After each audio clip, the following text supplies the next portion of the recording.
Assalamualaikum warahmatullahi wabarakatuh. Kali ini kami bersama Pak Kiai Yusuf Aman. Boleh izin Pak, perkenalkan Pak Kiai? Ya, saya Muhammad Yusuf Aman. Kelahiran kalau setiap datang Idul Fitri nggak pernah punya kampung, nggak pulang kampung. Itu kelahiran Jakarta. Sekarang saya sebagai Sekretaris Umum Majelis Ulama Indonesia Provinsi DKI Jakarta. Putri saya 2, ya, satu sudah meninggal kemarin. Satu lagi seorang dosen di Perguruan Tinggi Islam, juga aktivis organisasi juga. Saya kira itu. Oke, Pak Kiai, sebelumnya Pak Kiai aktif di bidang apa Pak Kiai? Sebelum dipilih menjadi Sekum di MUI ini. Saya pernah periode menjadi Ketua Umum MUI Kota Administrasi Jakarta Pusat.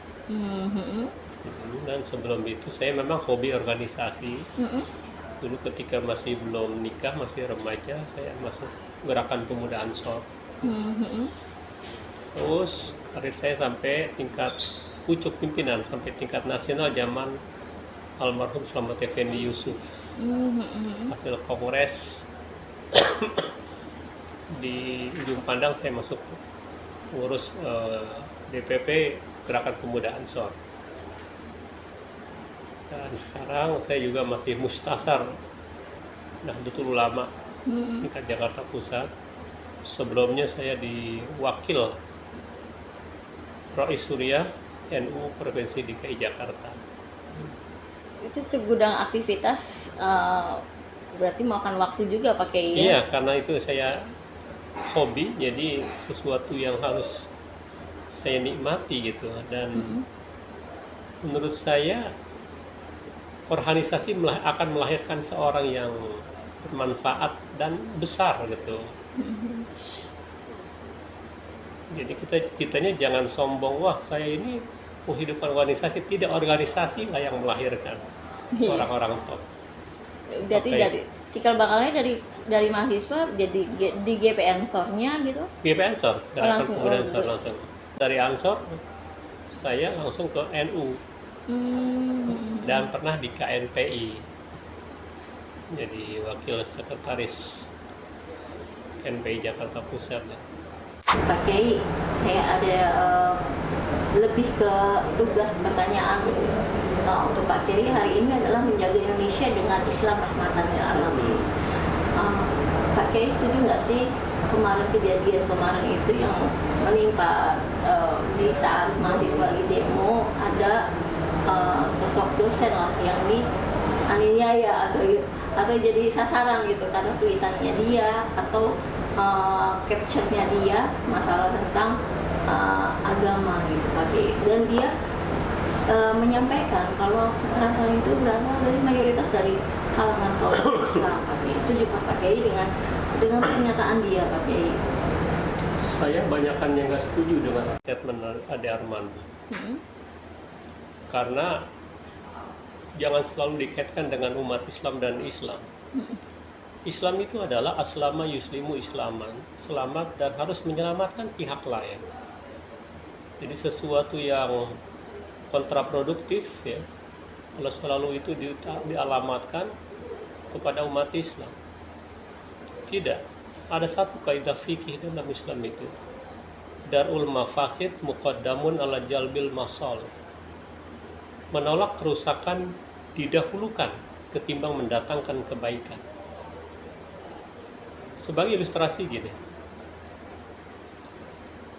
kita mau sholat Jumat, kebetulan hujan besar, kita datang terlambat, khotib sebentar lagi akan selesai. Ketika kita berangkat menuju masjid, di tengah jalan karena hujan besar ada anak kecil yang hanyut terbawa air di parit kecil, di got, di selokan lah kalau orang Jakarta. Kita sholat Jumat dulu atau menolong ini? Nolong anak dulu. Nolong anak dulu apa sholat Jumat dulu? Kan sholat Jumat wajib, fardu ayat. Islam mendahulukan tolong anak.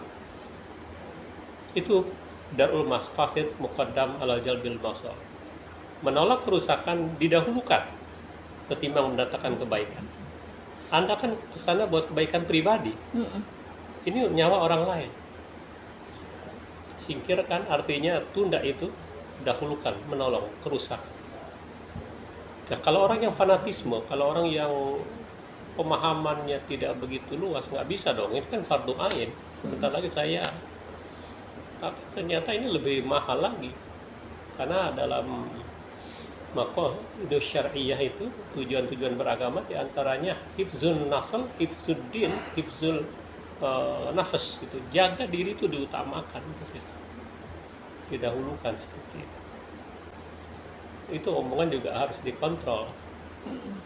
Kalau boleh gitu kan, saya meminjam syair-syair Ebit Ade, kita mesti telanjang dan benar-benar bersih lahir dan di dalam batin. Tengok ke dalam sebelum bicara, singkirkan debu yang masih melekat. Artinya jangan buat statement yang bikin gaduh. Ini kan yang bikin gaduh kadang-kadang bukan orang kecil, orang-orang besar gitu kan. Dalam arti ya dosen, dalam arti orang-orang terpandang, bukan rakyat jelata gitu. Ya mestinya harus direm omongan-omongan seperti itu. Jangan dialamatkan kepada Islam dan umat Islam. Berlanjut ke pertanyaan berikutnya, bagaimana sih menurut Pak Kiai dengan kondisi Indonesia di tengah fenomena yang masih terjadi tindak pidana terorisme beberapa waktu lalu? Saya kira itu kan harus dicari formulasi radikal itu definisinya seperti apa. Yang jelas Islam tidak suka kepada hal-hal yang merusak. Islam adalah al-Islam, dari kata tadi aslama yuslimu islaman, dan Islamlah yang menciptakan perdamaian, Islamlah yang melahirkan perdamaian, Islamlah yang melahirkan perbedaan yang begitu positif, Islamlah yang juga melahirkan keberagaman dalam kebersamaan.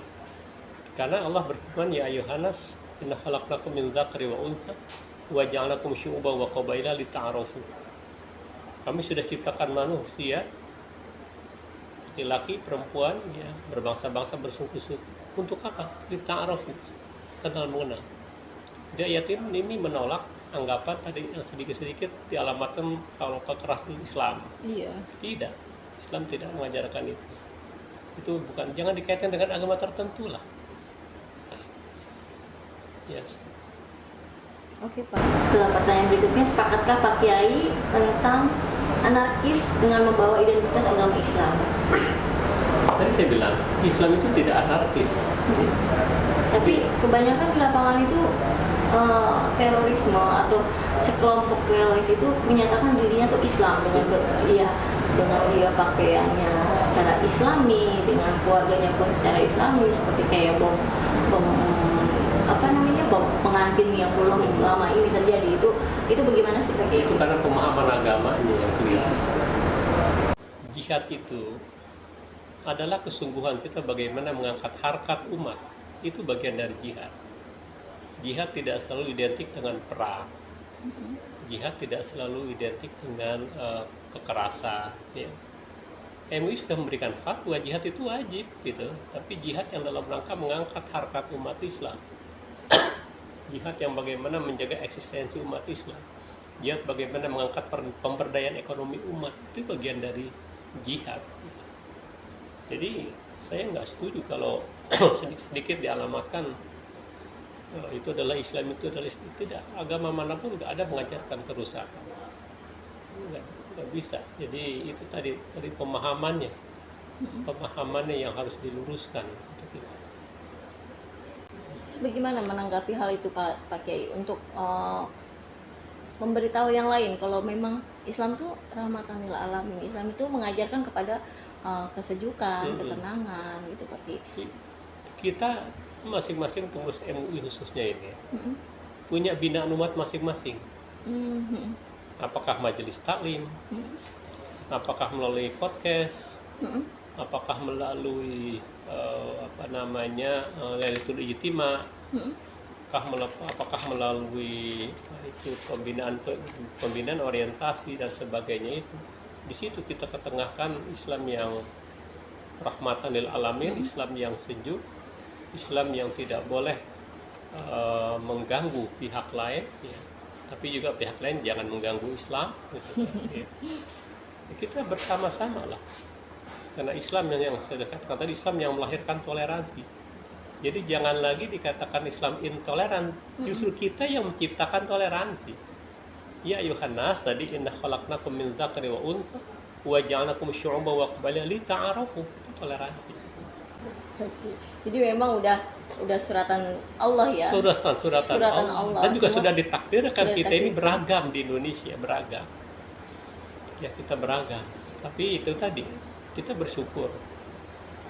Ini karena mayoritas umat Islam di Indonesia, umat lain damai gitu kan. Oke, menarik sekali Pak Kiai, jadi tambah pengalaman ilmu agama buat kita ya, terutama buat saya gitu. Satu lagi Pak Kiai, terakhir. Islam mengajarkan seluruh umatnya untuk menjalankan perintahnya dan menjauhi segala larangannya. Bagaimana menurut Pak Kiai, apakah perlu pendidikan agama secara menyeluruh bagi seluruh warga Indonesia, terutama Jakarta, gitu.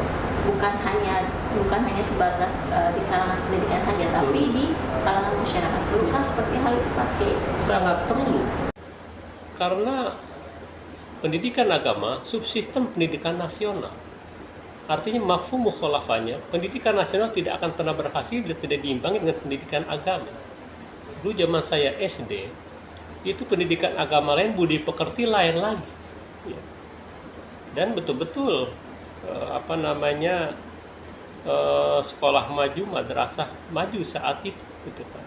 Sehingga banyak dari luar, Malaysia khususnya, belajar di Indonesia, ya, kuliah di Indonesia, karena bermutu pendidikannya, gitu kan. Ada Tripusat Pendidikan. Nah, Tripusat Pendidikan ini kan artinya menyangkut pembentukan karakter anak ke depan. Bagaimana di rumah, bagaimana di lingkungan, bagaimana di sekolah. Jadi bila ingin mendambakan anak yang baik, anak yang soleh-soleha, ini jangan keluar dari Tripusat Pendidikan. Nah, di sini kan orang tua yang harus menentukan, itu nggak bisa dibiarkan anak bebas memilih, nggak bisa. Nah, artinya apa? Pendidikan sedini mungkin kan terkenal dengan long life education, kan ya, termasuk pendidikan agama. Oke, terima kasih banyak Pak Kiai. Wawancara kita siang hari ini luar biasa, bermakna sekali, terutama buat saya, buat kameramen saya, keluarga Pak Kiai.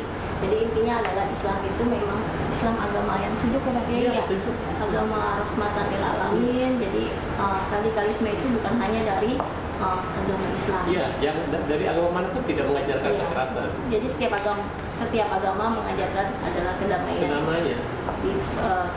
Kalaupun ada yang kekerasan adalah oknum yang punya kepentingan masing-masing. Jadi Islam itu adalah Islam rahmatan lil alamin. Islam adalah agama yang sejuk, agama yang damai, dan agama yang cinta dengan toleransi. Terima kasih. Kita yang menciptakan toleransi, Islam yang melahirkan toleransi.